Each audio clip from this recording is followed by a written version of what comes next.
Hello everyone. Now let us start with question number 5th का second part. Okay, I've already covered the first part in the previous video. You can check it out.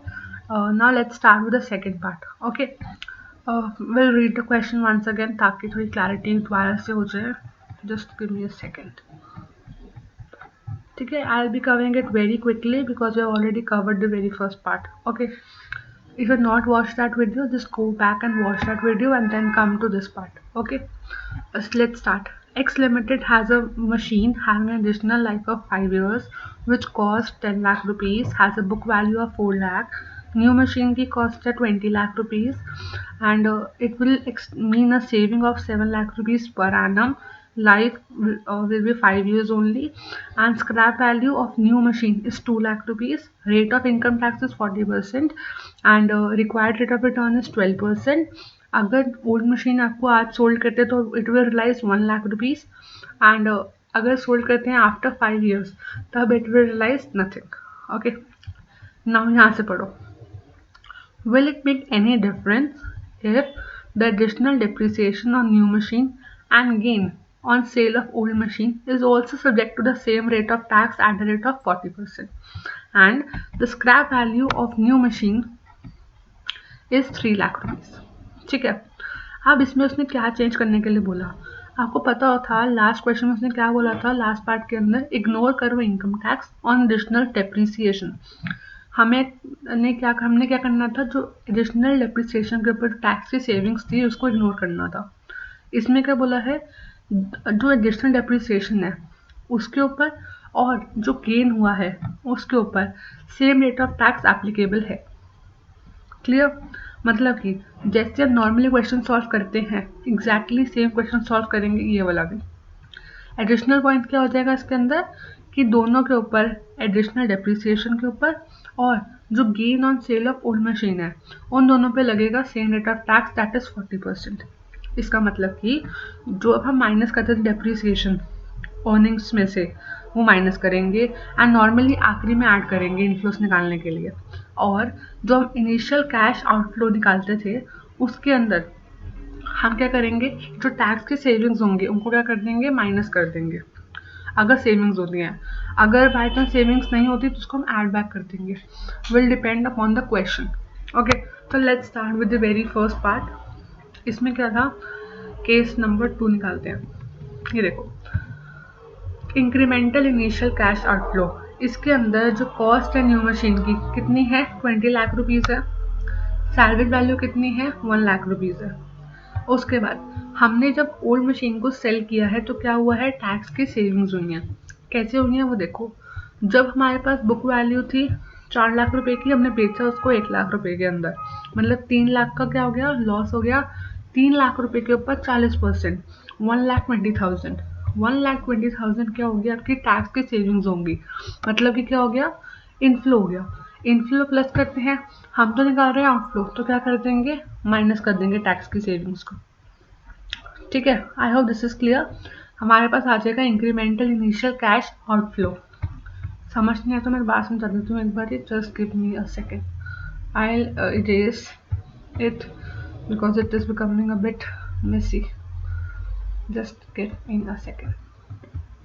Okay, अब देखो उसने क्या बोला था B part के अंदर. उसने बोला था कि अगर कोई भी टैक्स की सेविंग्स होती हैं उसके ऊपर भी same rate of tax applicable होगा.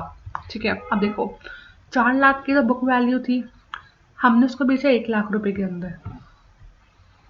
4 लाख रुपए की तो बुक वैल्यू थी, हमने उसको बेचा 1 लाख रुपए के अंदर, मतलब कितने का लॉस हो गया, 3 लाख का लॉस हो गया. अब अगर हमें लॉस हुआ है मतलब टैक्स की क्या होगी, सेविंग्स होगी. कितने टैक्स की सेविंग्स हुई है, 3 लाख रुपए के ऊपर एट द रेट ऑफ 40%, मतलब ये कितना हो गया, 1,20,000. हमें अब टैक्स की सेविंग्स हुई है. टैक्स की सेविंग्स मतलब कि कैश इनफ्लो, हम निकाल रहे हैं कैश आउटफ्लो, हम कर देंगे माइनस कर देंगे टैक्स के सेविंग्स को. हमारे पास इंक्रीमेंटल इनिशियल कैश आउटफ्लो आ जाएगा 17,80,000. ठीक है, I hope this is clear now. चलो अब हम निकालेंगे सब्सिक्वेंट कैश इनफ्लो. चलो कैसे निकालेंगे देखो. सबसे पहले हमें सेविंग्स गिवन है 7 लाख रुपीज़ की. अब क्या करेंगे, हम माइनस कर देंगे एडिशनल डेप्रिसिएशन। क्यों करेंगे, दोबारा सुनो। यहाँ उसने मेंशन किया था कि एडिशनल डेप्रिसिएशन पे भी same rate of tax applicable होगा। आपको पता है कि जब हम टैक्स की कैलकुलेशन करते हैं तो हम डेप्रिसिएशन को माइनस कर देते हैं, क्योंकि वो क्या है, नॉन कैश एक्सपेंडिचर है। यही हम करते हुए भी आ रहे हैं। तो हम नॉर्मली क्या करेंगे, जो हमारे पास सेविंग्स है उसमें से हम माइनस कर देंगे एडिशनल डेप्रिसिएशन। कैसे करते हैं, देखो हम सब निकाल रहे थे इंक्रीमेंटल, क्योंकि क्वेश्चन किसका है, क्वेश्चन है रिप्लेसमेंट का। तो कैसे आएगी डेप्रिसिएशन, डेप्रिसिएशन पे आएगी इंक्रीमेंटल, मतलब कि न्यू माइनस ओल्ड। अब कैसे लगेगी न्यू पे, देखो न्यू वाली मशीन का क्या था, कॉस्ट थी ये, ठीक है। अब देखो गलती कहाँ पे होती है, गलती होती है यहाँ पे। हम जब निकालेंगे न्यू मशीन की डेप्रिसिएशन क्या कर देंगे जल्दी जल्दी के अंदर, 20 lakh minus 2 lakh divide by 5, वो आंसर हो जाएगा गलत, क्योंकि उसने आखिर में डाला हुआ है ये खेल। Scrap value of new machine is 3 lakh rupees, मतलब कि 20 lakh minus 3 lakh 17 lakh divided by 5 कितनी होगी, 3,40,000। मतलब न्यू मशीन की कितनी हो जाएगी डेप्रिसिएशन, 3,40,000। और कैसी कितनी होगी ओल्ड मशीन की, 4 लाख रुपए माइनस 0 डिवाइडेड बाय 5, मतलब 4 lakh divide by 5, 80,000 rupees. What is this, just a second, हाँ 80,000 रुपीज़। मतलब कितनी इंक्रीमेंटल होगी हमारी डेप्रिसिएशन, 3,40,000 माइनस 80,000, 2,60,000। 7 लाख माइनस 2,60,000 कितना आ जाएगा, सेविंग्स बिफोर टैक्स आपकी आ जाएंगी 4,40,000 रुपीज़ की। अब हम टैक्स लगाएंगे 40% के अकॉर्डिंग, 4,40,000 माइनस 40% कितना आ जाएगा, 2,64,000। एड बैक कर देंगे depreciation in order to calculate the inflows. Inflows आ गए 5,24,000 के। अब हम निकालेंगे इंक्रीमेंटल टर्मिनल कैश इनफ्लो, जो सैलवेज वैल्यू है न्यू मशीन की 3 लाख रुपीज़। अब नॉर्मल क्वेश्चन हो गया, एंट्री भी निकालेंगे, present value of inflow minus present value of outflow.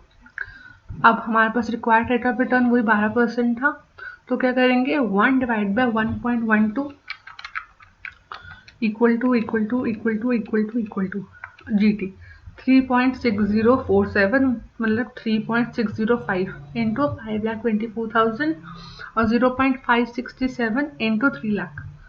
क्या आ जाएगा हमारे पास, present value of inflows. Present value of inflows आ गई, माइनस कर देंगे present value of outflow, positive आ रहा है, मतलब कि मशीन शुड बी रिप्लेस्ड। ठीक है, I hope this is clear. In case of any doubt, do let me know in the comment section below, and thank you for watching.